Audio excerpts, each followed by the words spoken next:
Upon hearing this sermon, Subhuti was moved to tears, having deeply understood its meaning and significance. He said to the Buddha, "How remarkable, world-honored one! You have taught us such a profound sutra. Even though I have long attained the wisdom I have never heard such a teaching before. World-honored one, if someone who hears this sutra gives rise to pure faith, and thus perceives the true nature of reality, we should know that this person has achieved the most extraordinary virtue. World-honored one, the true nature of reality is empty. This is what the Tathagata calls the true nature of reality. World-honored one, having just heard this sutra, I have no difficulty in believing, comprehending, and following it. But in the ages to come, in the last 500 years, if there are sentient beings who hear this sutra, believe, comprehend, and follow it, they will be most remarkable beings. Why? These beings do not abide in the notions of a self, a person, a sentient being, or a lifespan. Why? Because a self is not a self. The appearances of a person, a sentient being, and a lifespan are likewise illusory. Why? Those who relinquish all appearances and notions are called Buddhas. The Buddha said to Subhuti, "So it is, so it is." You should know that if someone who hears the teaching of this sutra is neither shocked, frightened, nor disturbed, this person is extremely rare. And why? Subhuti, the Tathagata says that the foremost Paramitha is not the foremost Paramitha. Therefore it is called the foremost Paramitha.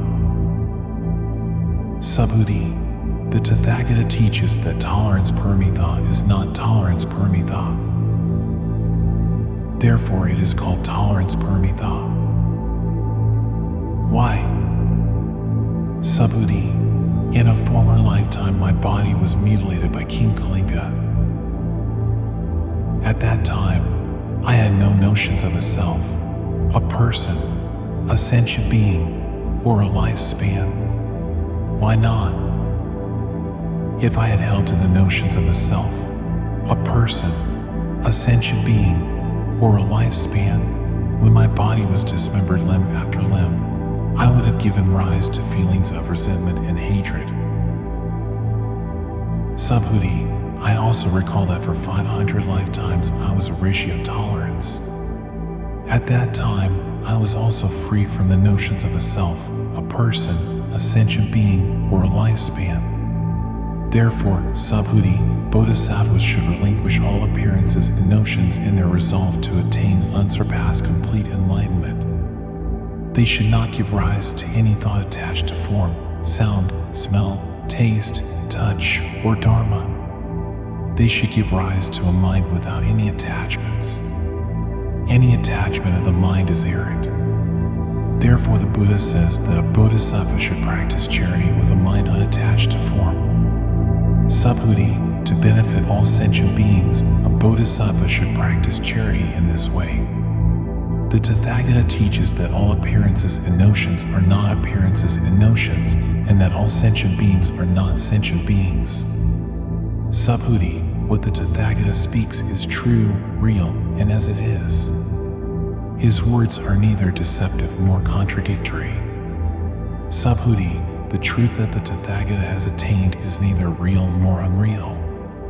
Subhuti, if a bodhisattva practices charity with attachments, he is like a person in the dark who cannot see anything. If a bodhisattva practices charity without any attachments, he is like a person under the bright sun with eyes open, seeing all things clearly. Subhuti, if in a future time there are good men and women who are able to recite, remember, comprehend, and follow this sutra the Tathagata, with his Buddha wisdom, will clearly perceive and recognize each one of them as they all achieve immeasurable and infinite virtues.